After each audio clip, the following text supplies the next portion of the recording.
Muy buenos días. Inicialmente quiero agradecer a los organizadores por la invitación a hacerles esta presentación y también a cada uno de los asistentes por brindarme la oportunidad de dirigirme a ustedes. Espero que la presentación de hoy sea de interés para todos. El tema a desarrollar es uso de fibras en hormigones proyectados, conocido también este material como shotcrete mundialmente. Perdón, voy a ponerme un marcador de tiempo para no excederme. El shotcrete es un material muy utilizado en la construcción de túneles por varios motivos. Entre ellos, por la versatilidad que tiene este material para ser aplicado sin necesidad de formaletas en diferentes espesores y formas. Y adicionalmente, porque entre sus propiedades este material tiene resistencias elevadas, resistencias tempranas muy elevadas, que son de suma utilidad cuando se trata de estabilizar suelos excavados. Las tendencias mundiales hoy en día en cuanto al desarrollo de este material están siendo empujadas por buscar fundamentalmente mayor durabilidad y mayor eficiencia. Entre las cosas que están cambiando en el mundo, podemos ver que se está buscando utilizar cementos más eficientes, menor cantidad de cemento, aditivos también más eficientes. Y hay que recordar que el shotcrete no deja de ser un concreto que tiene excelentes propiedades mecánicas de resistencia a la compresión, pero limitadas resistencias a la flexión, por lo cual requiere de que se tenga que utilizar en combinación con algún tipo de refuerzo. Tradicionalmente este refuerzo ha sido mallas o varillas de acero, pero la tendencia en el mundo es que este refuerzo sea reemplazado por fibras de acero, y las fibras de acero están siendo reemplazadas por fibras sintéticas. Vamos a continuación desarrollar algunas de las fundamentaciones que justifican esta tendencia. Inicialmente, para referirnos a uno de los proyectos más emblemáticos en el mundo en cuanto a construcción de túneles, como ejemplo, por ejemplo, el túnel de Gotardo en Switzerland. En este proyecto se utilizó aproximadamente 3 millones de metros cúbicos de concreto, el 20% de este volumen fue shotcrete, con una especificación de alta resistencia temprana en el entorno de los 2 megapascales a las 2 horas. Los resultados que se lograron, utilizando las tecnologías disponibles en ese momento, permitieron lograr ya en el campo resistencias entre los 2.5 megapascales a los 4 megapascales a las 2 horas.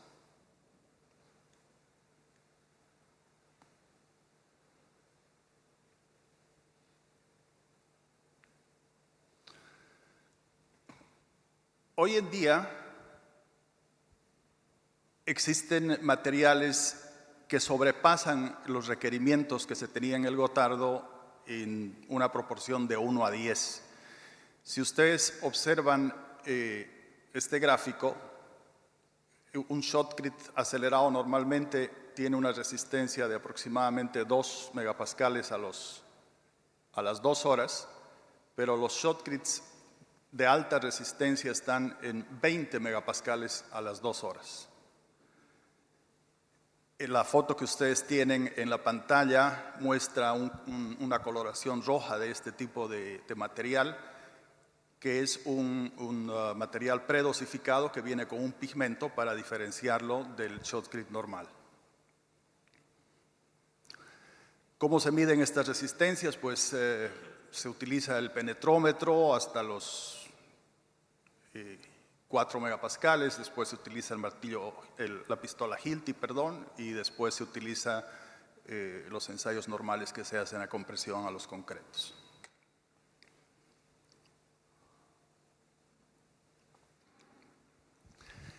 Como dije hace un momento, el shotcrete necesita tener algún tipo de refuerzo. Cuando se tiene el refuerzo convencional, existen algunos desafíos que se presentan. El primero de ellos es que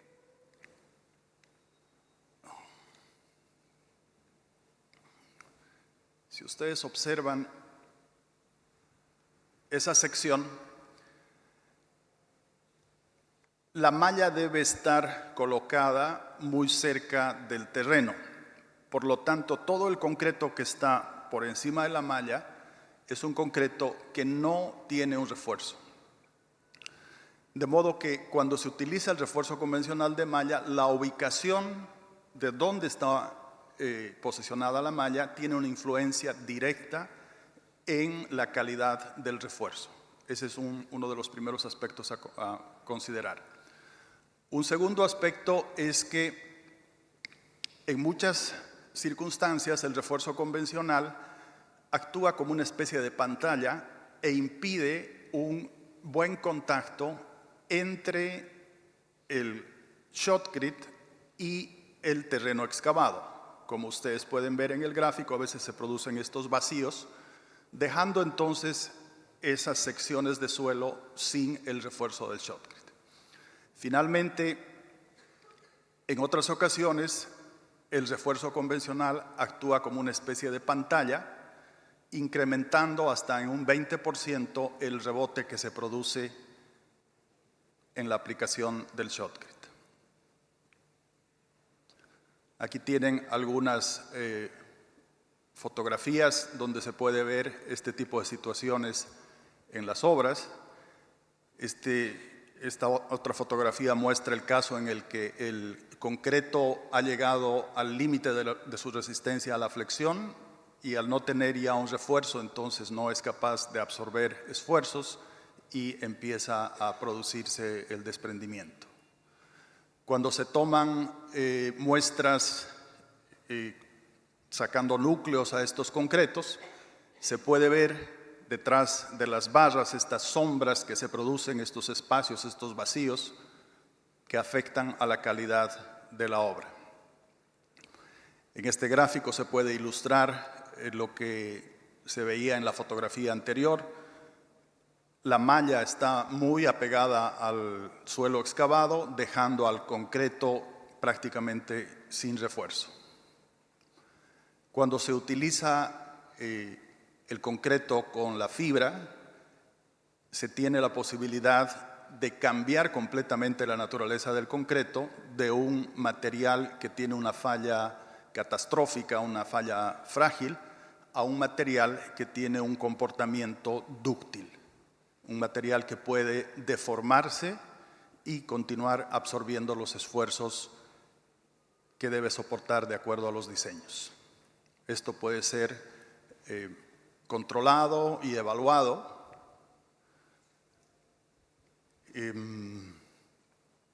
Resumiendo entonces, esos son los principales desafíos que se tiene cuando se utiliza el refuerzo convencional. A continuación les voy a presentar resultados de una comparación hecha en diferentes vigas de concreto donde se ha colocado el refuerzo convencional en diferentes posiciones. Para esto se ha hecho ensayos de acuerdo a normas internacionales, ensayos de esfuerzo de formación, llevando el concreto hasta el módulo de rotura y midiendo luego la resistencia residual para evaluar el comportamiento en estos tres diferentes casos.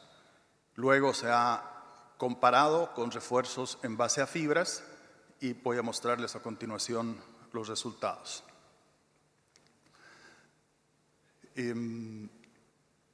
Si ustedes observan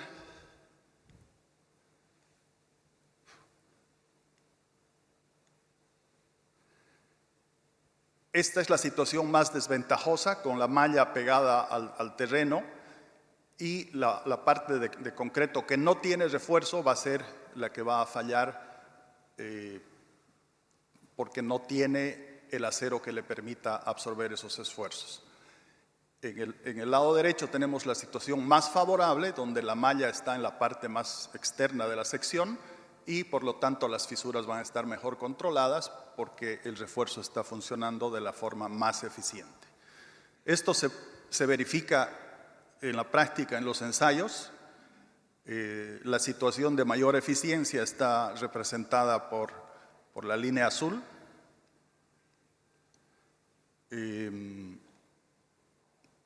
La situación intermedia es la línea roja y la situación más desventajosa, que es la línea verde, donde el concreto llega a su módulo de rotura y a partir de ahí prácticamente funciona como un concreto sin refuerzo, sin posibilidad de absorber esfuerzos.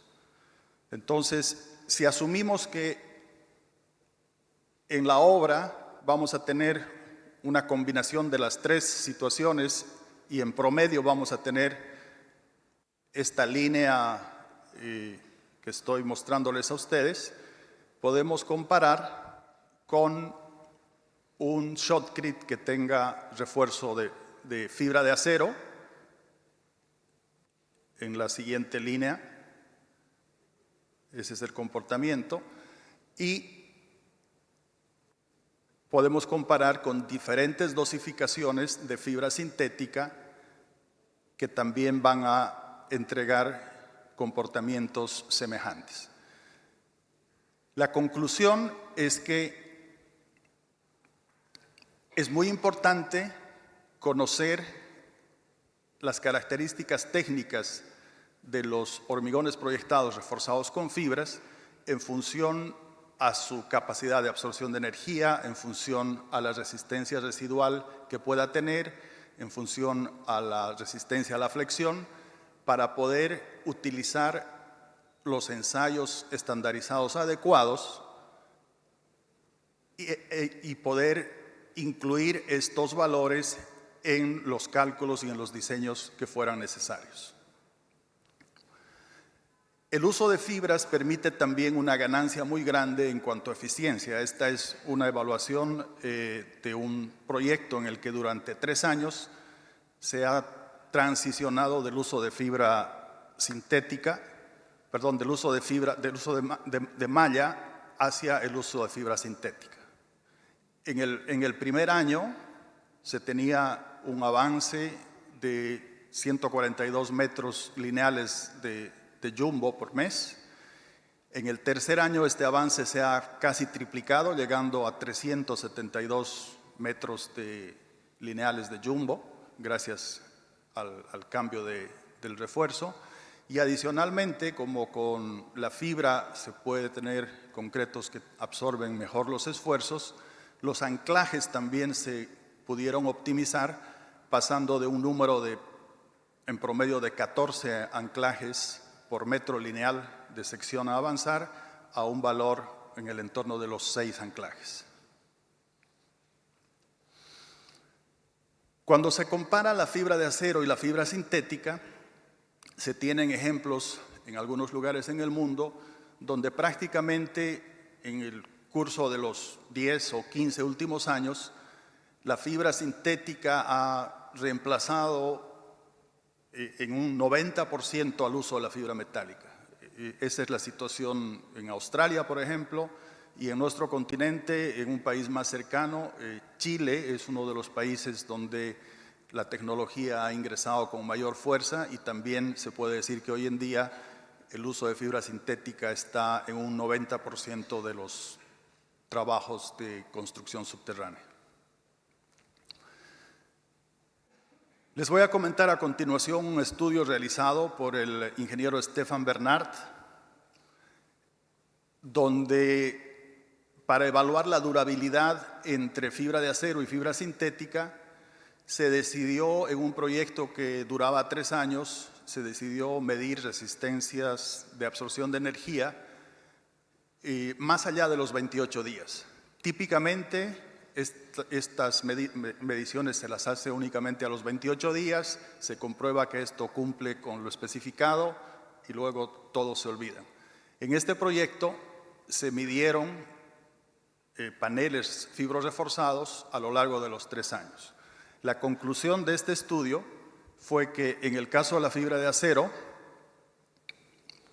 la absorción de energía fue aumentando hasta aproximadamente los 28 días, pero a partir de los 28 días fue disminuyendo aproximadamente un 50% hasta la conclusión del estudio, que eran los 1000 días.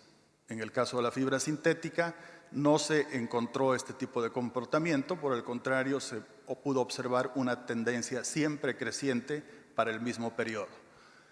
Este estudio es una pauta para ponerle atención al tema de durabilidad cuando se comparan los dos materiales.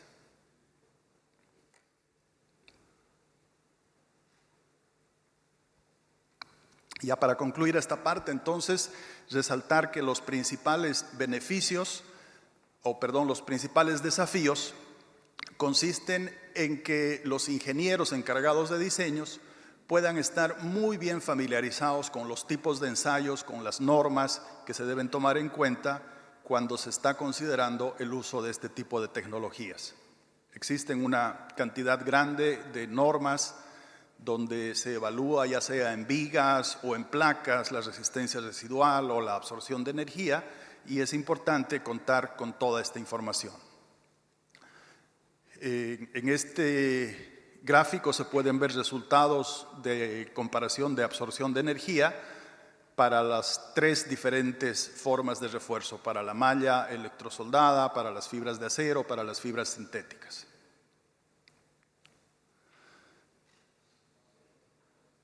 El señor que aparece en la foto de más edad, ¿algunos lo reconocen?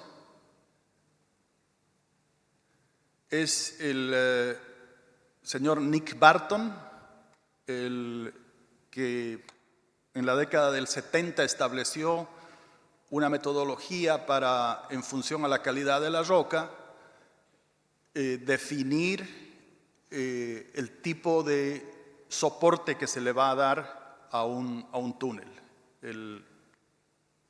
Ese cuadro me imagino que es un poco más familiar para muchos. Es el famoso método de Barton, donde se puede definir el tipo de soporte. Este cuadro ha sido posteriormente modificado para que pueda tomarse en cuenta la absorción de energía, utilizando el panel cuadrado o la norma europea, o el panel redondo, la norma ASTM 1550, y de esa manera se puede definir diseños de concretos fibros reforzados. Y ya para entrar a la parte final de la presentación, les voy a hablar brevemente sobre el uso de microfibra como un elemento para prevenir la explosión del concreto en presencia de fuego.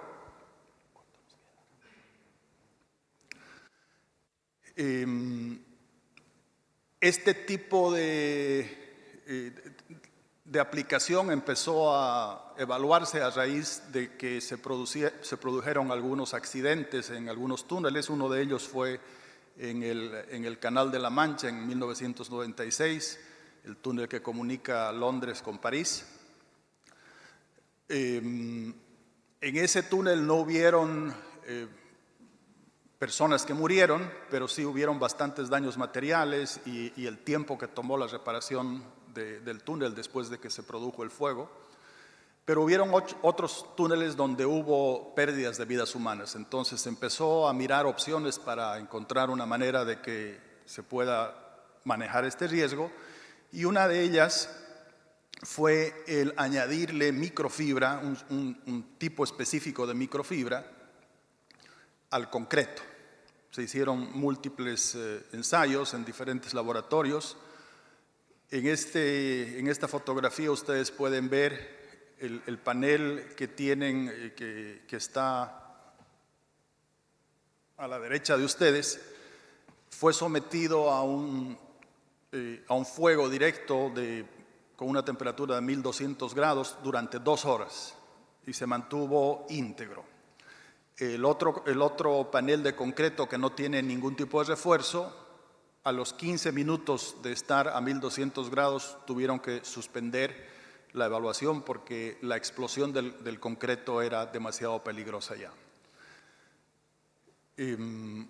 La dosificación de esta fibra tiene una directa influencia en la capacidad de evitar la explosión del concreto, y la dosificación que muchos países en Europa principalmente están adoptando es una dosificación de 2 kilos por metro cúbico cuando no se decide hacer ensayos directos que puedan avalar algún otro tipo de dosificación menor.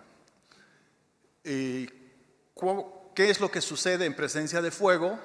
Lo que sucede es que la humedad que está dentro del concreto empieza a generar una presión de vapor tal que vence la resistencia a la tracción que tiene el concreto y el concreto empieza a desprenderse. Cuando se añade microfibra al concreto, el concreto en presencia de fuego, la microfibra llega a fundirse a cierta temperatura y ustedes pueden ver en esa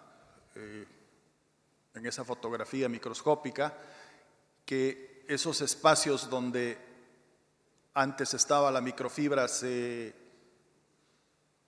generan una microfisuración que ustedes pueden ver ahí, y esos canales permiten la liberación de la presión de vapor y por lo tanto el concreto, gracias a ese fenómeno, no sufre del estallido en presencia de fuego.